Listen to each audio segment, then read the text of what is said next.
예, 수업 시작하겠습니다.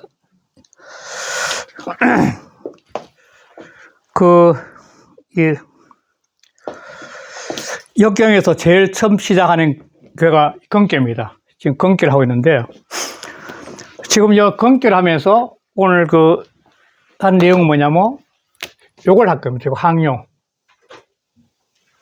요걸 하게 된 겁니다.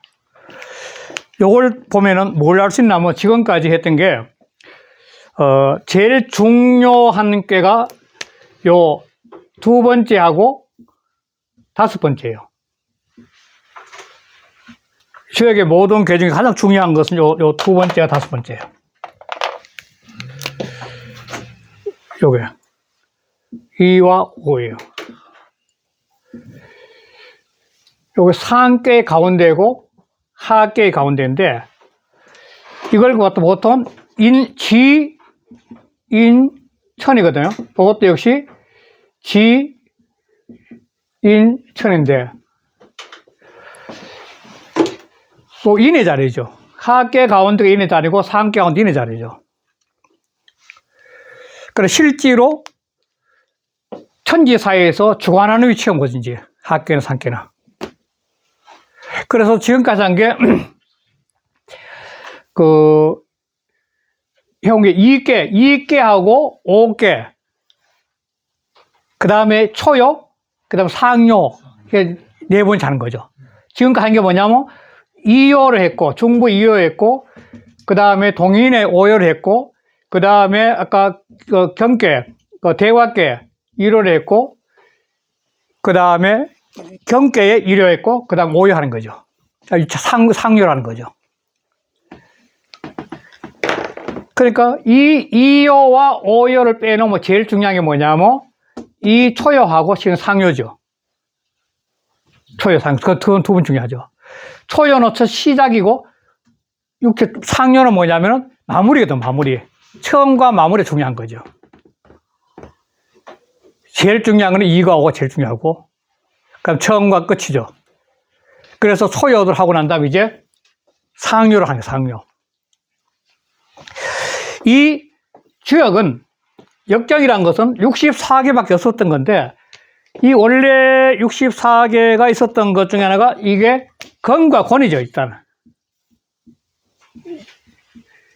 이거 아래서부터 그래야 되는데, 그래서 이 건과 권인데, 이 권인데, 건과 권은 이게 부가 되고, 이 모가 되는데, 이 건과 권의 부와 모가 만나가지고 62개가 나온 거죠. 그래서 건께와 공께는 설명이 많아요. 문헌전도 여기가 있거든요. 건께와 공께 문헌전이 있거든요. 그러니까 건께, 공께가 갖고 있는 이 두 가지 의미가 충분히 숙지가 돼야만이 64개를 이해하는 데 도움이 된다고 보는 거죠. 64개는 일단 이 건께, 공께를 통해서 나온 거니까. 자식과 같은 거죠. 62개가. 그런데 그는 양이고, 전체 양이고, 이 하늘을 상기하니까, 부모의 산을 상기하고 이 땅을 상기하는 건데, 그러니까 이 건께는 하늘을 상기하기 때문에, 이 공께 땅을 상기하기 때문에, 이 삼라만상에, 모든 삼라만상의 기운에서는 이 건의 기운이 다 들어가 있는 거죠, 결국은. 제일 처음에 앞에 계산 앞쪽에 보잖아요. 전부 다 하늘의 이미지, 하늘의 상을 갖고 있으면, 하늘은 상을 갖고 있어요, 상을 갖고 있으면은, 땅은 법제하는 거 그랬고, 땅은 법제하는, 본받는 거죠. 하늘의 이미지를 갖고 있으면 그 이미지를 통해 땅은 본받는 거죠, 전부 다. 그래서 삼라만상인 거죠. 기억나시죠? 앞에 있는 게. 그러니까 모든 이미 다 들어있는 거죠. 건 속에는. 그런데 그는 이 한 인간으로 세상을 말하면 이게 끊임없이 이 이미지가 만물 속에 들어가는 변화하는 현상을 그린 거죠, 건께는. 그래, 시간의 공간의 변화 속으로 어떻게 흘러가는지 보는 거죠. 한 사람의 공부도 똑같은 거고. 세상이 변하죠. 쉽게 해서 이 건의 초회가 됐을 때는 뭐 만물 속에 기운을 집어넣어가 잠룡과의 잠룡. 잠룡이나 물에 잠기는 용이죠.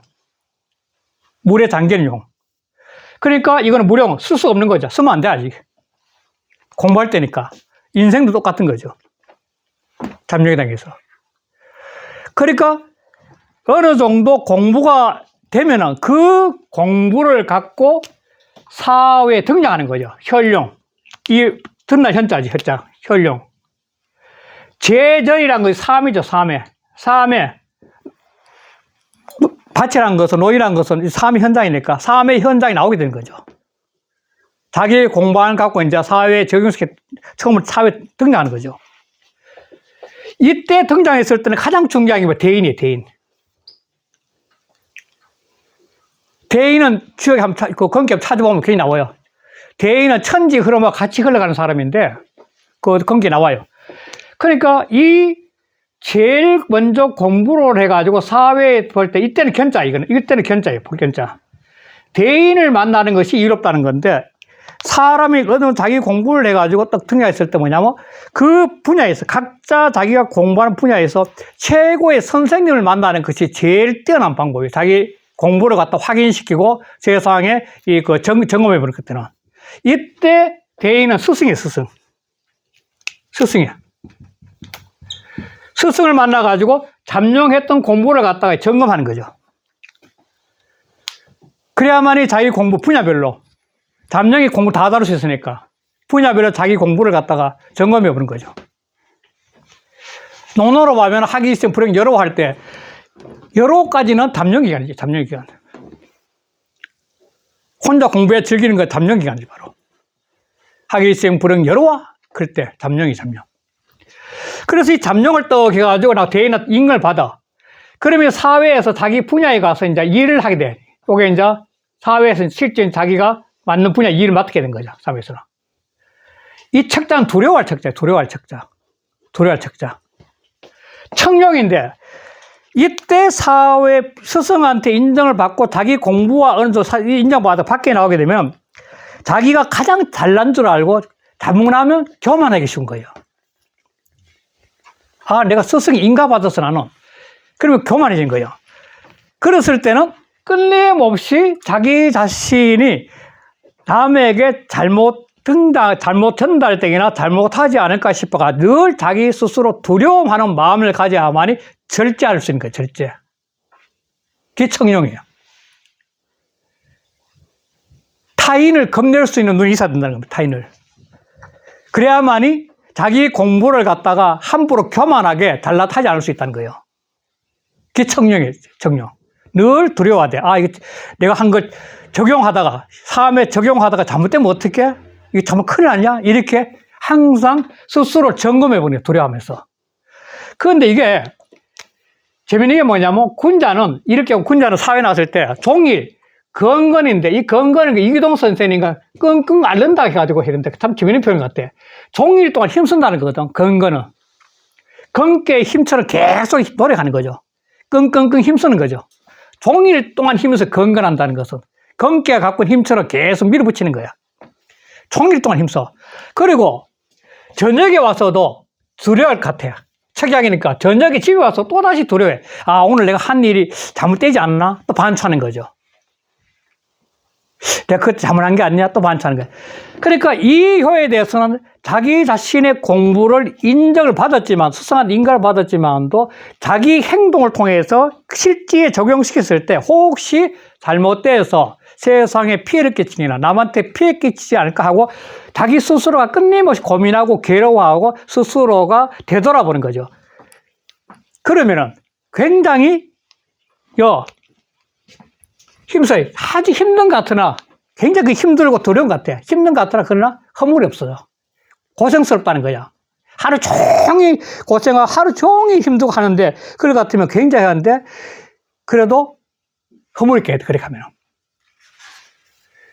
이런 과정을 견디며 숙성을 하게 되니까 이제 완전히 인정받아가 올라가는 거죠. 감붙고 올라가는 거죠. 사회에 대해서. 완전히 인정받아서. 인정받아 올라갔을 때도 띨약자인데 여기 막 띠가 자기 분야에서 완전히 이제 일을 추진 막 해, 이제. 최고의 간부로서 자기 걸 다 하는 거지. 막 뛰어다녀. 막 해. 그런데 재밌는 게 뭐냐면, 혹약재연이야. 이게 재밌잖아요. 그때마다 자기가 끝까지 밀어붙이면은 이게 비룡의 단계이기 때문에 자문하면 뭐가 있나, 가 밀어붙이는 게, 뛰는 것이 완전히 비룡처럼 마음대로 그냥 자기 잘났다고 해서 막 휘두르다니면 그때 뭐가지 날아가요. 그때는 어떻게 했냐면, 그렇게 뛰다가도, 그래서 연목, 이 바로 잡념결에 다시 연목에 있는 것처럼 자기를 팍 하면 낮출 수 있는 그 하심의 공간이 있어야 된다는 겁니다. 재밌잖아요? 그게 바로 혹약재연이야. 그 인정을 받아가지고 마음대로 휘두르다가도 막 하다가도 비룡처럼 자기 마음대로 하면 안 되고 그럴 때 혹 자기 어렸을 때 공부할 때처럼 잡념결 공부할 때처럼 다시 연못 속에 들어가서 자기를 확 낮춰서 점검해 볼 시간을 가져야만이 그 자리에서 자기 뛰는 행동에 허물이 없게 돼. 이게 굉장히 어렵거든요. 잘난 척이 쉽고 그것도 막, 사장 백가 아니던데 내가 보니까 뭐 이렇게 할 수 있거든, 자문하면. 그게 아니고 그때는 바로 공부할 때 이 잠룡의 단계까지 내려가서 자기를 다 재점검해 버려요. 그래야만이 그 점검하면서 바라보던 시야를 통해서 한 단계 더 비약할 수 있는, 1보 후부터는 2보 전진했듯이 그 자기를 연못 속에 공부할 때처럼 내려다 볼 수 있는 그 후퇴에서 바라보는 그 마음의 공간만큼 비룡일 때 시야가 넓어지죠. 넓어진 거죠. 비룡은 자기가 사장이나 대통령이 되는 거죠. 그랬을 때는 이 단계까지 걷고 왔던 잠의 밑받침이 돼가지고 마음대로 휘두른 거지, 이제. 하고 싶으면 다 해. 근데, 요게 중요해요, 요때. 그때도 이견대인이야. 요도 이동대. 이견대인이야. 이 제천에 있을 때는 마음대로 할 수 있고, 마음대로 권력을 해서 그러는데, 브레이크를 걸 사람이 없잖아요, 그때. 훌륭한 스승, 훌륭한 참모를 둬야만이 이 비룡이 브레이크도 걸어가면서 더욱더 폭넓은 시야를 갖고 시행할 수 있는 그런 눈이 열린 거죠. 이 단계에서 독선하면 폭군이 되는 거예요, 폭군이. 이견대인이란 참모, 브레이크를 잡아줄 사람, 참모 또는 스승이 필요한 거예요. 그러면은 자기 자신이 마음대로 휘두르는 것이 전자 백성을 미를 위해서 폭넓게 쓰일 수 있는 그런 시야가 딱 넓어지는 게 확정이죠. 이때 이견대인을 모실 수 있는 그런 시야가 안 되면 되게 폭군이 되는 거지, 이 때문에. 자기 혼자 잘나다는 폭군이 되는 거죠. 이게 위태롭다는 거예요. 그래서 오늘 이제 우리가 해야 될 게 항룡유해라. 항룡이 되면은 이 제일 높은 자리인데 이거는 이제 쉽게 하면 고문자리거든, 고문자리. 명예지, 명예회장, 뭐 고문, 이런 자리인데, 과거에 비룡인 단계를 거치면서 사장도 해봤고, 대통령도 해봤고, 회장 다 해본 거야. 그랬을 때 마지막 항룡에 가면은 명예직으로 올라간 자리거든, 명예직으로. 이 명예직은 이른바 회장님이고, 명예회장님이고, 이른바 전직, 대통령, 전직도 국회의원이고, 그러지만 실제 권력은 없는 거야. 그랬을 때는 그냥 편하게 그 있는 자리에 대해서 안줄려야 돼요. 그러면서 머무려야 돼요. 그런데 되게 여기 가면 옛날에 내가 크다가 골치 아프다는 거예요. 옛날에 내가 사장했을 때, 옛날에 내가 했을 때, 그랬을 때는 후회가 있게 돼. 항룡은 후회에 있을 일이 많다는 거예요. 실제로 인간 사회도 전직 뭐가 있을 때 그런 사람들 회의 같은 나오면은, 야, 내가 회장했는데, 또 내가 국회의원이었는데 등등 하면서 큰 소리 치면서 아래서 밑빌 때로 굉장히 많거든. 그걸 경계한 거예요. 옛날이나 지금이나. 항룡이다 하면 그냥 그대로 빙그레 웃으며 넘어가야 돼요. 제가 그 돌아가신 윤수구 선생님이 그 마지막 직전에 제가 강의 들었거든요. 병원에 계시면서 마지막 병원에 와서 강의 들을 때, 그때 이 항룡을 했을 때 그 해석이 아직도 기억 중요한데, 이게 바로 이 내가 삶의 철학이라서 이 삶의 문제라면 항룡의 세계는 이 삶에 벗어나서 사회 세계까지 보이면 바로 항룡이 실체된다. 삶에 집착하게 되면 후회가 되고 유해가 있죠. 항룡에 대해서 삶의 문제를 벗어나서 사를 볼 수 눈이 열렸을 때 참다운 항룡이 된다. 그런 말씀하셨는데 그게 아주 굉장히 머리에 많이 남아요. 그분이 유승우 선생님이 이제 제가 그 강의를 쭉 들었었는데 성단할 때 그때 마지막 돌아가기 전에 병원에서 한 30분 동안 아마 제자들하고 만났다고 그러는데 제일 처음에 앉아가지고 그 병원 나왔었다고 했다가 마지막에 힘이 나서가지고 서가지고 차트 글이 써가지고 박 3에서 한 2시간 했어 강의를. 그렇게 한 게 마지막 강의예요. 그죠? 그럴 때 이게 이해했는데 항룡은 시욕도 삼의 철학이지. 이 삼의 철학에 오욕까지 있던데 항룡의 세계에서는 이제 모든 이 삼의 현재를 벗어나서 사의 세계, 다음의 세계를 볼 수 있는 눈이 열렸을 때 이 항룡이 참답게 날 수 있는 세계다. 이렇게 해석했는 건데 지금도 그 기억이 아주 많이 남아요. 아, 저거 정말 참 좋은 말씀 들었다 싶은 생각 지금도 하고. 자, 이러한 생각을 갖고 이거 짧으니까 이런 큰 틀에 이제 주역의 근계에 이런 근계의 이치가 주역 전반적인데 다 스며가지고 그 주역의 괴를 해석할 때마다 이런 기원들이 은근슬 다 스며 있다는 겁니다. 자, 그걸 갖고 본문이 있습니다. 545쪽에 항룡인이 유해라니 항룡이 되었으니 후회가 있을 수 있다 이 말이죠. 어쩌면 어쩔 수 있다 이 말이죠. 혹은 있을 수 있단 말이죠. 그 이유는 내가 과거에 비룡인 단계가 있었다며 자기를 자꾸 주장했을 때. 그래서 이걸 갖고 공자는 어떤 말씀 하셨나 공자의 생각을 따라가 보겠습니다. 따라가면 자왈 귀 띄우고 무의하며 고이 띄우고 무민하며 귀 자리는 제일 귀해 높은 자리니까 제일 귀한데 그거는 실제 자리는 없어. 이 윗자는 실제 활동할 수 있는 자리 없어. 명예직이니까. 실제 활동하는 자리는 없어. 고위무미라. 높기는 제일 높은데도 자기 자신의 관할할 백성은 없어. 그거는 오효가 다 갖고 있으니까. 비룡이 다 갖고 있으니까. 그러니까 자기는 붕 떠가 있는 거예요. 그래서 아까 이 삼의 철학을 벗어날 수 있는 시야가 필요하다는 게 바로 그래서 말씀하신 게 아니실 거예요.